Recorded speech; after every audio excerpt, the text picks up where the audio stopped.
बताएंगे, हम साइज को देखेंगे, और जब हम लीविस एसिड्स की एसिडिटी को बताएंगे तो हम इलेक्ट्रोनेगेटिविटी डिफरेंस को देखेंगे, जिसके साथ कौन सा रिलेशन होगा, डायरेक्ट रिलेशन। इससे आप और भी बहुत सारे क्वेश्चंस क्लियर कर सकते हो कि which one have no complete octet. जब भी आपसे क्वेश्चन पूछा जाता है कि which of the following have no complete octet, तो ये सारे ग्रुप 3 के हैलाइड्स ऑक्टेट कंप्लीट नहीं है ना, तो आप जवाब यही देंगे। अब जब भी ये क्वेश्चन सुनेंगे कि which of the following have no complete octet, उसमें ग्रुप 3 के हैलाइड से कोई ऑप्शन मौजूद होगा, and that will be the correct option. और याद रखें मोस्टली इन्हीं दोनों में से मौजूद होता है। हाँ, ऑक्टेट कंप्लीट नहीं है। दूसरा, which of the following is a Lewis acid, जब जब भी आपसे Lewis acid का पूछा जाता है, ग्रुप 3 का हैलाइड इसमें मस्ट मौजूद होगा, दैट विल बी करेक्ट। समझ रहे हैं ना? ओके, ये आपके पास हो गया क्या, लीविस। एक और पॉइंट भी सुने यार, इन तमाम ग्रुप 3 हैलाइड्स का क्या शेप है, ट्राइगोनल प्लेनर। क्या शेप है, ट्राइगोनल प्लेनर। और रिमेंबर, ऐसे तमाम मॉलिक्यूल्स, बहुत ही इंपॉर्टेंट पॉइंट है, बहुत जरूरी पॉइंट है, डाइपोल मोमेंट का टॉपिक आप पढ़ चुके हैं कि ऐसे तमाम मॉलिक्यूल जिनकी ज्योमेट्री ट्राइगोनल प्लेनर है, और भी डिटेल में ये पॉइंट है लेकिन वो आप लोगों ने उसमें पढ़ी होगी, डाइपोल मोमेंट में सिर्फ यहां पर स्टिक रहते हैं कि ऐसे तमाम मॉलिक्यूल जिसकी ज्योमेट्री ट्राइगोनल प्लेनर हो और उसके सेंट्रल एटम के पास कोई लोन पेयर मौजूद ना हो, कोई लोन पेयर भी मौजूद नहीं है सेंट्रल एटम के पास, और इस सेंट्रल एटम के पास सारे एटम्स एक जैसे जुड़े हुए हैं, एक जैसे एटम्स अटैच हैं। दो बातें मैंने बताई, या एक ट्राइगोनल प्लेनर ज्योमेट्री हो, दूसरा कि सेंट्रल एटम के पास लोन पेयर ना हो, और थर्ड कि सेंट्रल एटम के पास सारे एटम्स एक जैसे अटैच हो, तो ऐसे तमाम के तमाम मॉलिक्यूल्स का डाइपोल मोमेंट हमेशा क्या रहेगा, जीरो रहेगा। तो अब जब आपसे क्वेश्चन पूछा जाएगा कि which of the following molecule have zero dipole moment, तो क्या जवाब देंगे, जवाब देंगे ग्रुप 3 का हैलाइड। जब भी ये क्वेश्चन आप देखेंगे आपको ग्रुप 3 हैलाइड वाला ऑप्शन नजर आएगा। समझ रहे हैं कि नहीं? तो which one have no complete octet, group 3 halide. Which one is the Lewis acid, group 3 halide.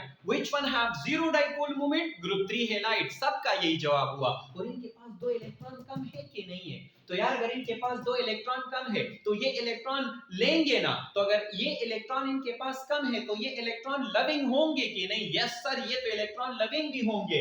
तो आप लोग सेकंड ईयर में टॉपिक पढ़ेंगे इलेक्ट्रोफाइल का, and remember electrophile, electro means electron, file means loving. तो यार एक बात बताएं ना, अगर इलेक्ट्रोफाइल का मतलब इलेक्ट्रॉन लविंग है ना, तो खुद बताएं शाबाश कि इन सब के पास तो इलेक्ट्रॉन कम है, तो ये सारे इलेक्ट्रॉन लविंग होंगे, मतलब ये सारे इलेक्ट्रोफाइल्स होंगे कि नहीं, यस सर, ये सारे इलेक्ट्रोफाइल्स भी होंगे। तो आपके पास बहुत ही इंपॉर्टेंट बातें आ गई है। नंबर 1 मैंने क्या लिखा कि ग्रुप 3 हैलाइड्स जो है, group 3 halides are what, Lewis acids. ये आपके पास लीविस एसिड्स आ गए, और स्ट्रेंथ ऑफ लीविस एसिड का पता इलेक्ट्रोनेगेटिविटी डिफरेंस को देख के चलेगा। दूसरा point, all group 3 halides are क्या, इलेक्ट्रोफाइल्स, क्योंकि इलेक्ट्रॉन कम है ऑक्टेट कंप्लीट करने के लिए, तो दैट्स व्हाई।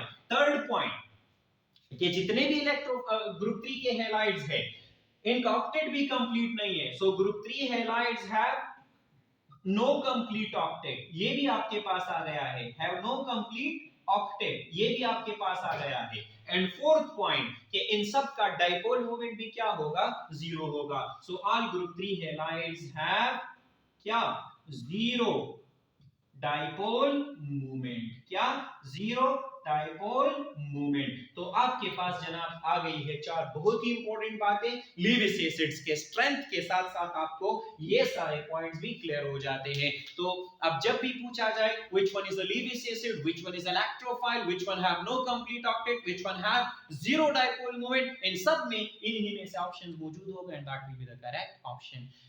अच्छा सर, हम बात कर रहे हैं स्ट्रेंथ ऑफ लीविस एसिड्स और स्ट्रेंथ ऑफ एसिड्स और बेसिस की हम बात कर रहे हैं, तो हमें पता चल रहा है कि हाइड्रोजन हैलाइड्स में acidity will always be explained on the basis of size, और लीविस एसिड्स में acidity will always be explained on the basis of electronegativity difference. Okay, एक और कंसेप्ट पढ़ते हैं जिस पर ये डिपेंड करेगा, क्या, जिस पर डिपेंड करेगा स्ट्रेंथ ऑफ एसिड्स। तो एक और कौन सा कंसेप्ट होगा जिसपे एसिडिक स्ट्रेंथ डिपेंड करेगा, तो आप जरा उसको पढ़ते हैं। टॉपिक हमारा स्टार्ट है strength of acids and bases, और उम्मीद करते हैं आप सबको समझ आ रही होगी। अच्छा जनाब, अब जरा बात कर लेते हैं एक और कंसेप्ट स्ट्रेंथ ऑफ एसिड्स और बेसिस के बारे में, एक और कंसेप्ट का। चलिए इस दूसरे कंसेप्ट को आप समझिए। यार अगर मैं आपसे पूछूं ना HClO4, H2SO4, HNO3, ये सारे आपके पास एसिड्स है। क्या है? एसिड्स। इनमें कौन सा स्ट्रॉन्ग एसिड है, इनके एसिडिक स्ट्रेंथ का अब हमें कैसे पता चलेगा? तो रिमेंबर, पहली बात, इन सब एसिड्स में आपको ऑक्सीजन नजर आ रहा है। सिंपल लफ्जों में इतना याद रखिए कि वो एसिड्स जिसमें ऑक्सीजन मौजूद हो उनको हम बोलते हैं क्या? ऑक्सी एसिड्स बोलते हैं। क्या बोलते हैं? Oxy acids. तो इन ऑक्सी एसिड्स, एक था हाइड्रोजन हैलाइड्स वाले एसिड्स, एक है क्या लीविस एसिड्स के स्ट्रेंथ का, और अब हम बात करते हैं ऑक्सी एसिड्स के स्ट्रेंथ के बारे में। तो स्टूडेंट्स याद रखें, ऑक्सी एसिड्स में एसिडिटी जो है ना, ऑक्सी एसिड्स में acidity will always directly proportional to the oxidation state of central atom. क्या? Oxidation state of central atom. Oxy acids में जब आप एसिडिटी की बात करते हैं, that will always depends on the oxidation state of the central atom. For example अब बताएं ना, अच्छा ऑक्सीडेशन स्टेट्स आप इलेक्ट्रोकेमिस्ट्री में खूब डिटेल में अपने अपने क्लासेस में वो पढ़ लेंगे। फिलहाल यहां पर थोड़ा सा समझते हैं। हाइड्रोजन ग्रुप 1 का है तो इसका आप हमेशा पहले लिखेंगे +1। यहां पर आसान तरीका निकालते हैं ऑक्सीडेशन स्टेट का। हाइड्रोजन का आप सबसे पहले लिखेंगे +1 होगा। ऑक्सीजन जो है वो ग्रुप 6 में है, 2 इलेक्ट्रॉन लेता है, कैप्चर कंप्लीट हो जाए तो इसका हमेशा होगा क्या? -2। पहले आप इन दोनों का हमेशा लिखेंगे, हाइड्रोजन का और ऑक्सीजन का। तो जरा इधर देखिए, हाइड्रोजन का आपके पास क्या आ गया सर? इसका आ गया +1, सही। ऑक्सीजन का मैं क्या लिखूंगा? ऑक्सीजन का -2 है ना, तो ये 4 ऑक्सीजन है तो टोटल क्या बन जाएगा? टोटल इसका बन जाएगा -8। वैसे ये मैं केमिकली केमिस्ट्री के लिहाज से सही नहीं लिख रहा हूं, इसको आप एक्चुअली लिखेंगे 2- लिखेंगे और एज अ होल 4 लिखेंगे। बट यहां पर हम इलेक्ट्रोकेमिस्ट्री नहीं पढ़ रहे, यहां पर हम अपने कांसेप्ट्स को समझ रहे हैं।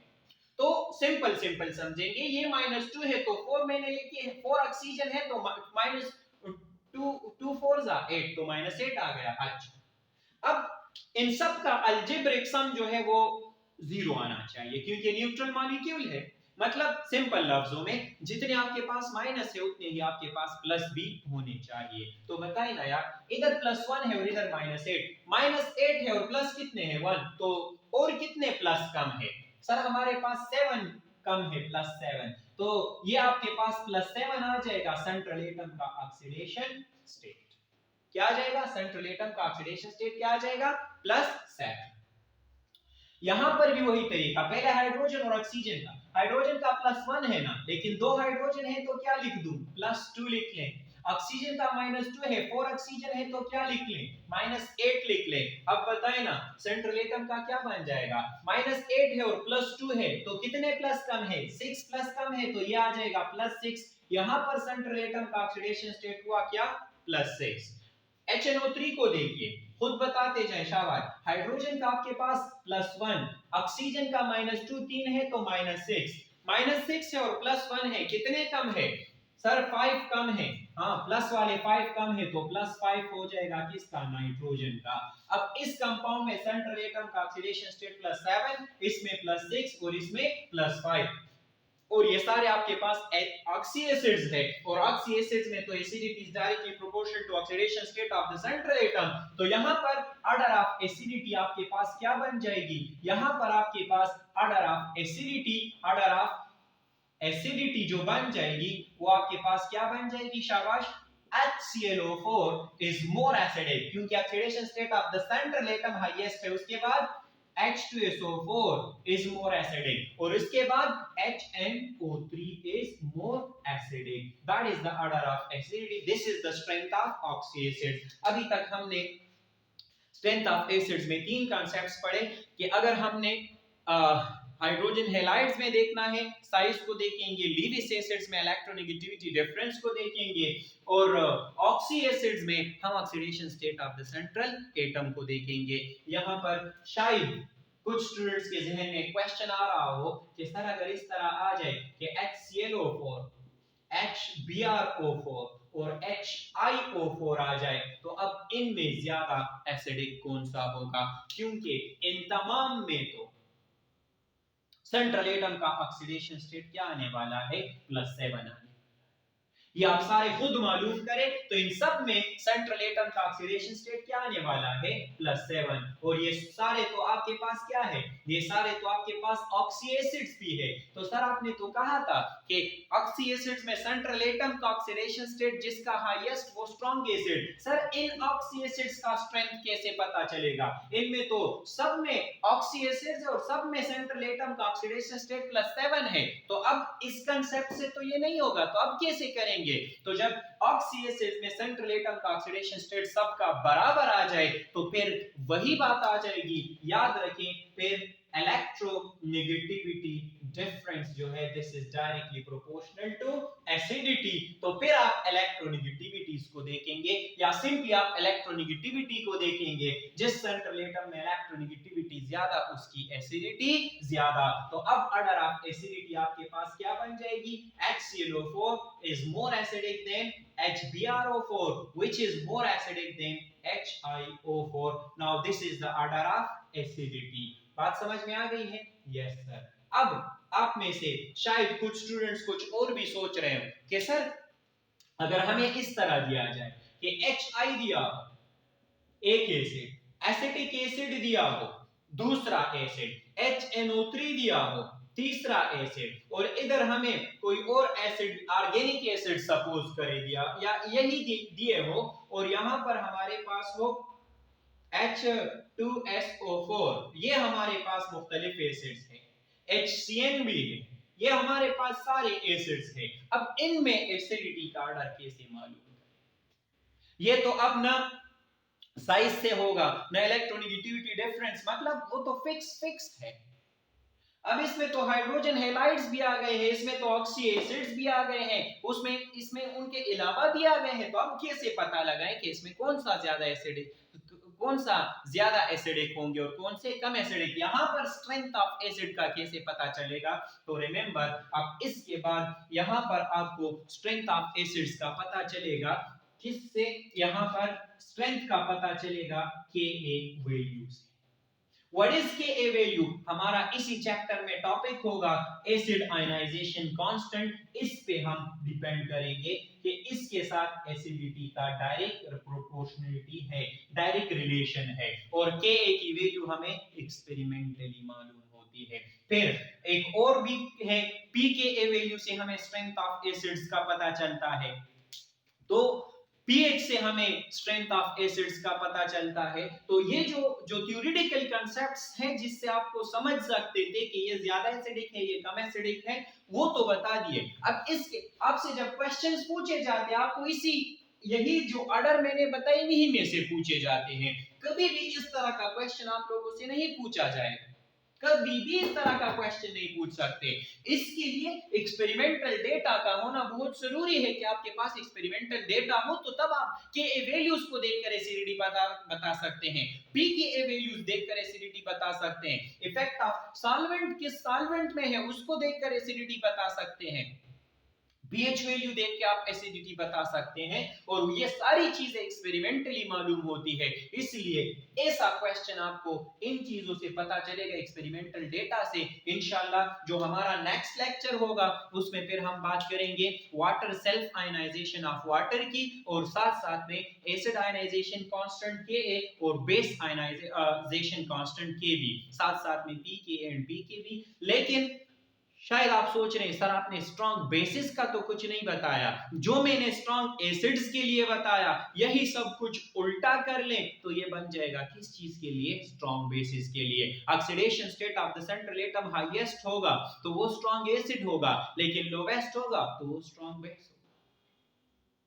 समझ रहे हैं ना? इसी तरह तो मतलब simply electronegativity difference is directly proportional to acidity, तो इनवर्सली प्रोपोर्शनल टू बेसिसिटी।